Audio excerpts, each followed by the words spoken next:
It is rightfully known for generating quality research, promoting thought leadership, and fostering inclusive dialogue among diverse stakeholders. Ladies and gentlemen, the Foreign Office values the ISSI's pivotal role in bridging the gap that usually exists between academic research and policy formulation. As patron of the Institute, I am proud of the work ISSI does to enrich the policy process, reinforce our foreign policy goals, amplify Pakistan's narrative on vital issues, and expand regional and international outreach. I take this opportunity to extend sincere felicitations to the leadership and research faculty of ISSI. We look forward to continuing our strong partnership as we navigate the complex and rapidly evolving geopolitical landscape together. Ladies and gentlemen, distinguished guests, our world today is in deep turmoil, marred by intense wars and military conflicts, humanitarian catastrophes, existential threat of climate change, willful disregard and violation of international law, erosion of time-honored norms of interstate relations, and diminishing effectiveness and credibility of institutions of global governance. Flux and uncertainty reign supreme while the international community remains deeply polarized. The scale of human suffering and material damage continues to mount phenomenally. At the different level, our world is passing through another hinge moment in history. A profound transformation is taking place in the global order. Globe is witnessing changes unseen in a century. The unipolar moment is long gone. By all indications, the world is moving towards multipolarity. The peaceful rise of China, attempts to contain China's rise, resurgence of Russia, increasing silence of Eurasia in global politics, emergence of middle powers, and growing role of the global south are some of the prominent features of this transitional phase. In essence, major power contestation on the one hand and increasing agency of multiple new actors on the other present an incredible mix of challenges and opportunities for statecraft everywhere. Ladies and gentlemen, amidst the global turbulence and transformation, Pakistan is charting a forward-looking course as a confident and self-assured nation, resolutely safeguarding its sovereignty and territorial integrity and shouldering its obligations as a responsible member of the international community, both as a middle power and a key member of the global south. Pakistan is contributing to the worthy causes of peace and security as well as sustainable development. A strategic and constructive engagement with the world community has been pivotal for ensuring a secure and prosperous future for Pakistan. By the grace of Almighty Allah, our global profile continues to improve and rise. Distinguished ladies and gentlemen, the mettle of a nation was tested again recently, with India's unfounded allegations following the Pahalgam attack and its unprovoked aggression in May 2025. Pakistan swiftly retaliated to the Indian escalation with a quid pro quo plus response, which is the new normal set by Pakistan if India insists on its dangerous notion of limited war under the nuclear threshold. Ladies and gentlemen, the outcome of this 4-day war has once again underscored the reality that India can neither intimidate nor coerce Pakistan. New Delhi must therefore rethink its present heuristic and misguided policies that threaten peace and undermine security in South Asia. Pakistan also remains determined to protect its rights and entitlements under the Indus Waters Treaty, we firmly reject attempts by India to weaponize water in pursuit of its narrow geopolitical objectives.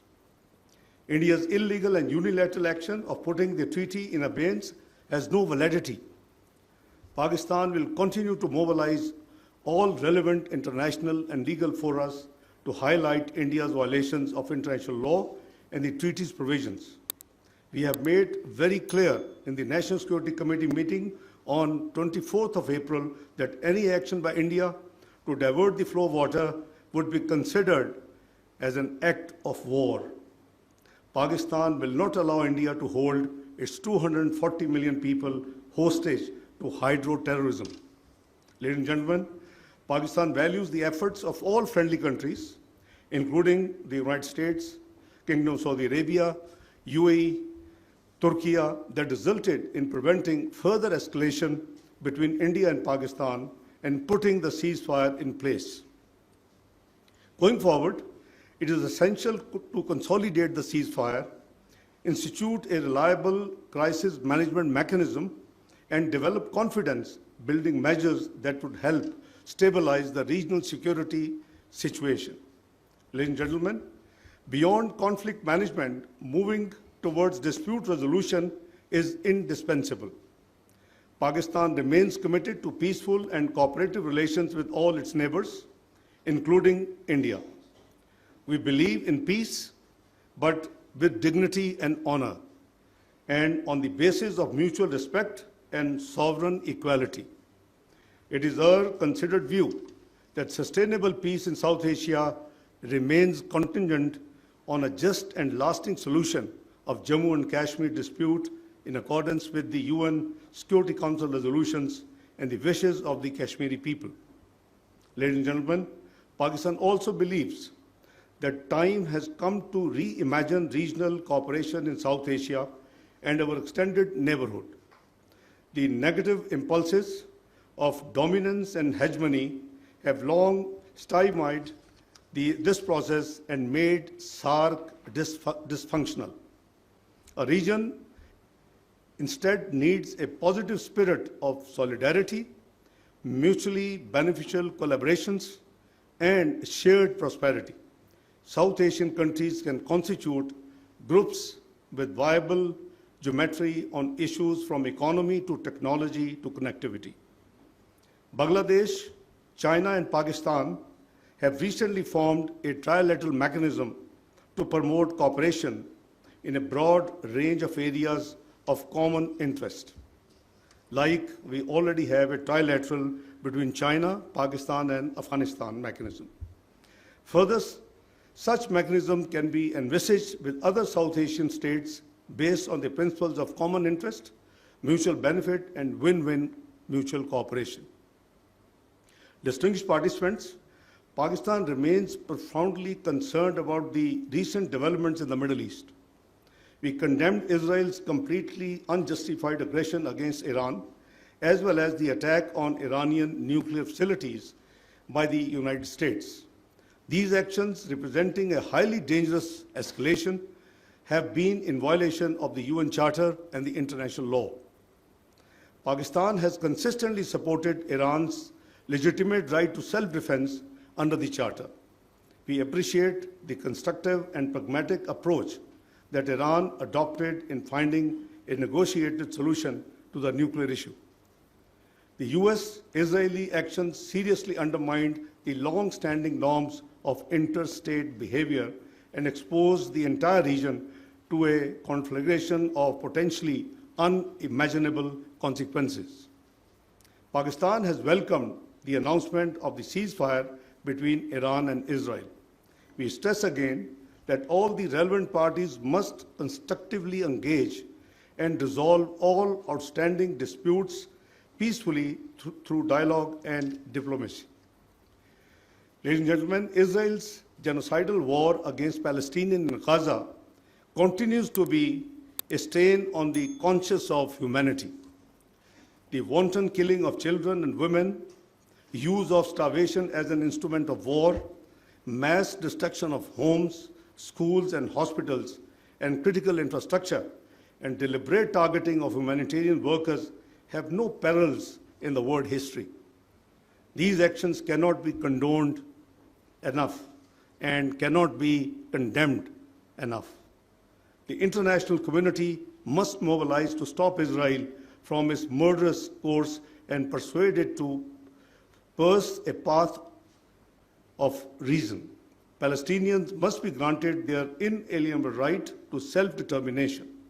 Pakistan reiterates its unwavering support for the Palestinian people and calls for the establishment of a viable, independent and contiguous Palestinian state with pre-1967 borders and Al-Quds al-Sharif as its capital.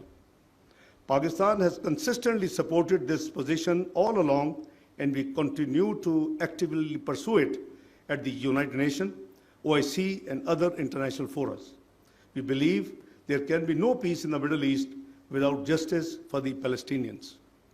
Ladies and gentlemen, in recent months, we have purposefully made serious efforts to reset Pakistan-Afghanistan relations on a positive trajectory.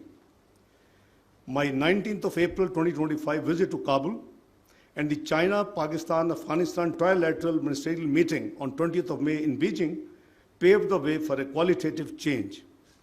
Among other things, we agreed to upgrade our diplomatic representation to ambassadorial level and extend CPAC to Afghanistan. We believe that a peaceful, stable, united and prosperous Pakistan is in Pakistan's vital interest. Having made serious efforts in Afghanistan's interest, it is a legitimate expectation that the Afghan interim government would take all necessary steps to ensure that Afghanistan's soil is not used for terrorism against any state, including and particularly Pakistan. Ensuring this is in Afghanistan's own interest, as it will strengthen their internal security and improve their relations with neighbors, principally Pakistan. If the interim Afghan government works with complete sincerity and wholeheartedly, the fruits of our economic cooperation, efforts for regional integration, and connectivity would be enormous, for which Pakistan is making serious efforts globally. Not only the people of Afghanistan will benefit tremendously, but also the dividends of shared prosperity would extend to Central Asia and beyond. Ladies and gentlemen, while I have shared Pakistan's perspective on some of the major hotspots globally, our overall foreign policy remains proactive and result-oriented.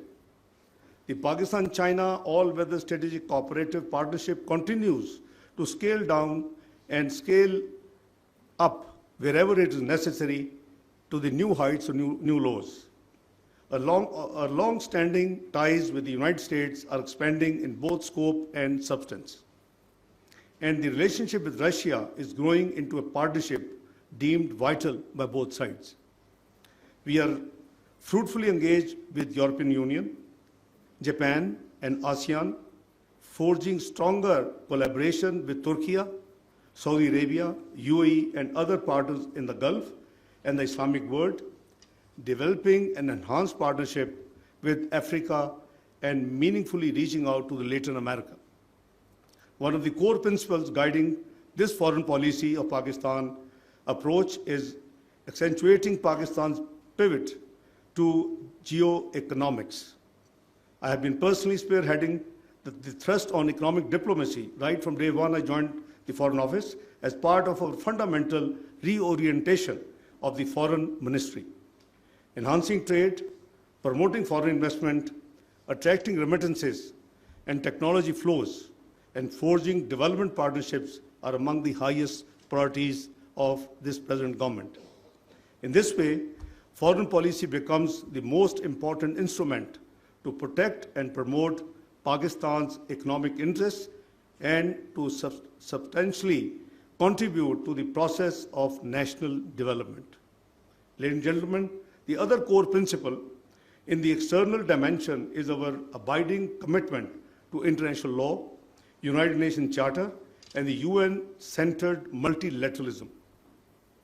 This is of utmost importance for effectively addressing the world's complex, interconnecting threats and challenges pertaining to peace and security, climate change and sustainable development, terrorism and transnational crimes, strategic stability, and destructive arms races, misinformation and disinformation, and Islamophobia and interfaith harmony.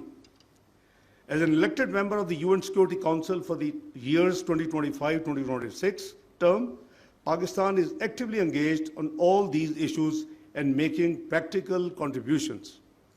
Serving on this high table is indeed a unique honor, and I reassure you that Pakistan will remain a strong proponent of peace, international legality, justice, and collective solutions to the common problems.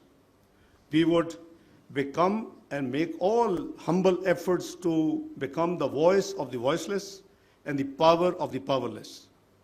With these words, I congratulate the ISSI on its Foundation Day celebration again this year and thank them for providing the opportunity to share my thoughts with this august gathering. This platform has been pivotal in countering false narratives and promoting Pakistan's perspectives. I wish the Chairman Board of Governors, the governors and the Director General and the entire faculty all the best in the future endeavors. And there's a great contribution, as the Director General shared with us. They have compiled 5 books on a very key areas. With these words, I thank you very much and thank you for your patience listening. Pakistan Zindabad.